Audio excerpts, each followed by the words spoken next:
Today, I'm starting an experimental C++ course for beginners. But unlike other courses, there won't be any unnecessary theory here, or jumping straight into practice. And what kind of practice? We'll start programming games right away.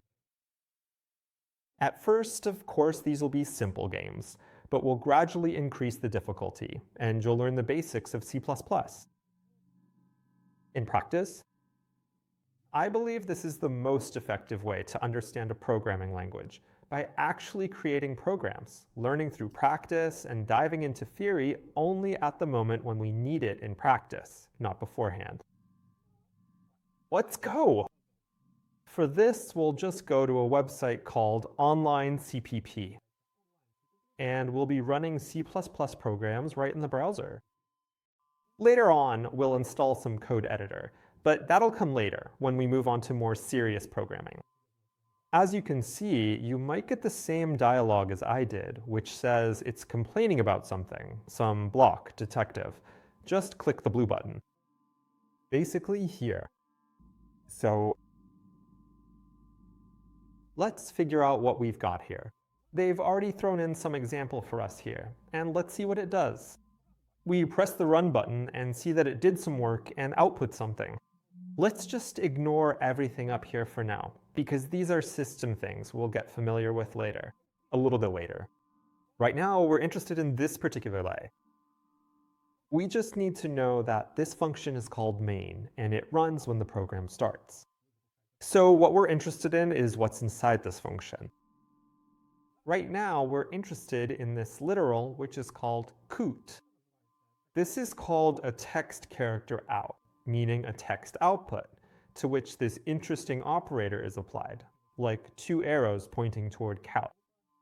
So we're sending this string to count for output. The source is displayed on the screen. That's how we print the string. A string, as we can see, a text string, is enclosed in quotes, double quotes. That is, the string starts with one set of quotes, ends with another, and is displayed on the screen. When you open this website, you'll immediately see this code, so you won't have to write anything yourself. You'll already have this template ready to go. Let's go ahead and write the game instead of. For the English text, let's write something interesting. Our game will be called Get the Magic Book. Let's carefully write it down, just like that. Your primary task is to diligently get the magical ancient book. And we hit run and see what happens. The program wrote for us, get the magic book. Hooray! We displayed the first piece of information. Let's display the next piece of information.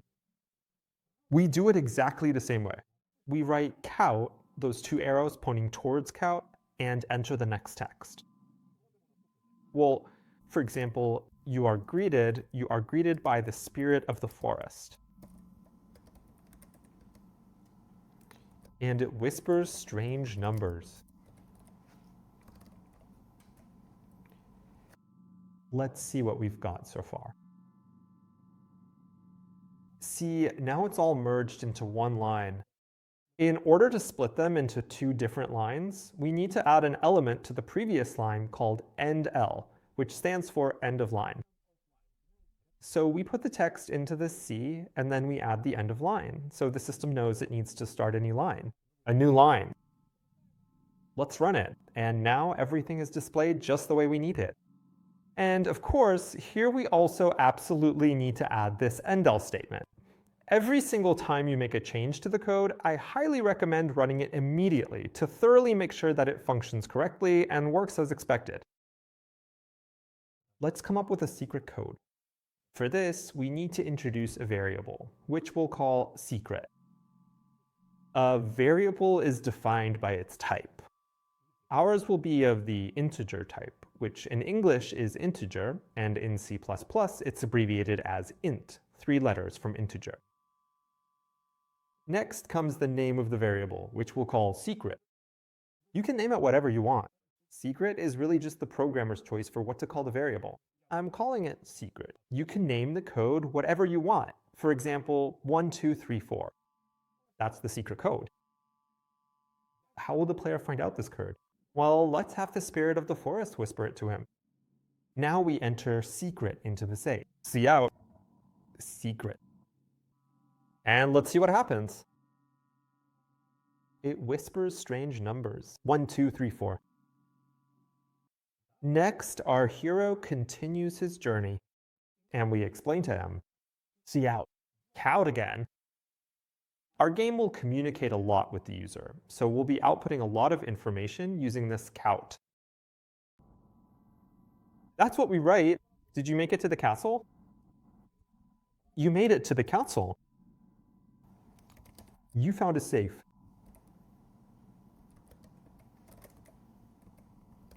Which requires a code. Requires some additional code.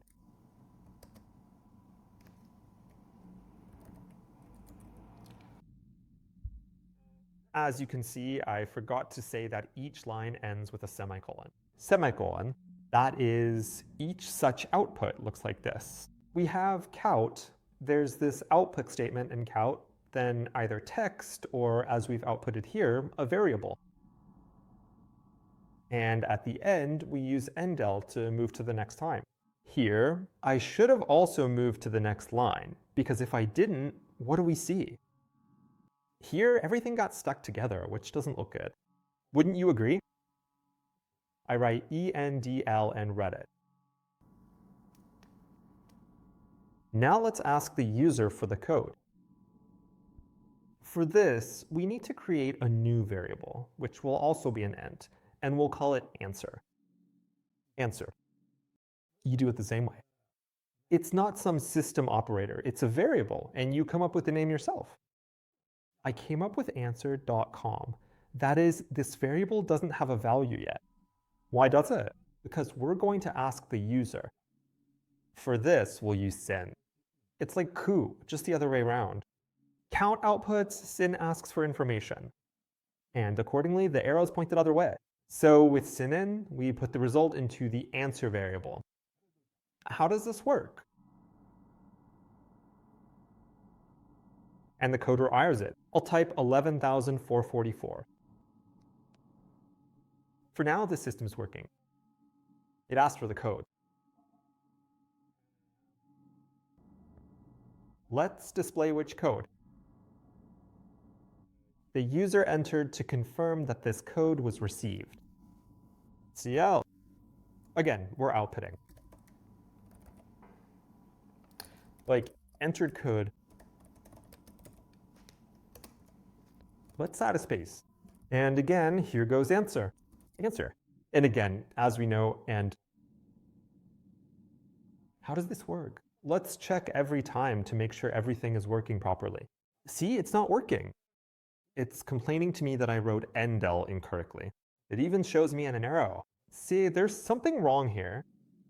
Because I wrote end instead of endl. You need to rate it. End, meaning end of line. Let's run it. I'm entering the code 444. You entered the code 444. That's correct. So as you can see, the system saved this code in the variable we created here.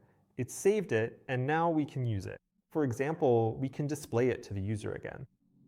What else can we do? We can compare it with our secret code and write an if statement. This is the English if operator. And then parentheses, we write the commission.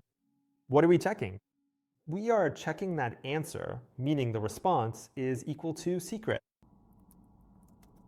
Note that we check for equality using two equal signs, because a single equal sign in C is for assignment. That means assignment. If we wrote a single equal sign here, we would assign the value of secret to the variable answer. But we don't want to assign anything anywhere, we want to compare. For comparison, we use a double equal sign. And if the condition is true, we can write count right in this line.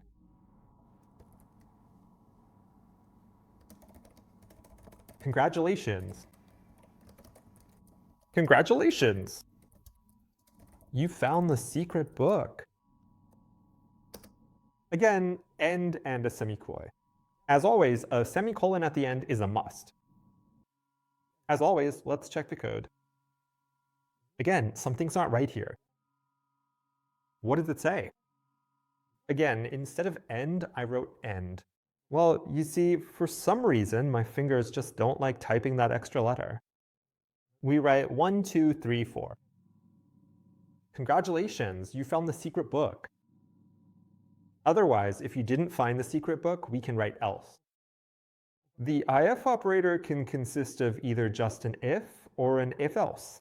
That is, we do something when the condition is met, and we do something else when the condition is not met. If the condition is not met, we'll write something scary. Code, let's write invalid code, smoke is coming out of the safe. The ancient, powerful magic book has been utterly destroyed forever, never to be seen again. End of. Let's run it. And let's say I don't guess the code. If I didn't guess the code, it turns out the book is destroyed. If I do guess the code, 1, 2, 3, 4. Congratulations, I found the secret book. You see, this is, of course, just a kind of game, but it could be part of some puzzle or quest where a person has to guess a code. The code might appear somewhere as the person is exploring the castle. Maybe it shows up on a wall, and the person, they have to remember it and then enter it into the safe, or find it out in some other way. So we simulated this kind of a simple game where the person has to figure out what the code is. This is our first, pretty basic game. It's quite simple, pretty primitive, but we're just getting started. So let's continue in the next lesson. Subscribe, hit the like button, and learn C++.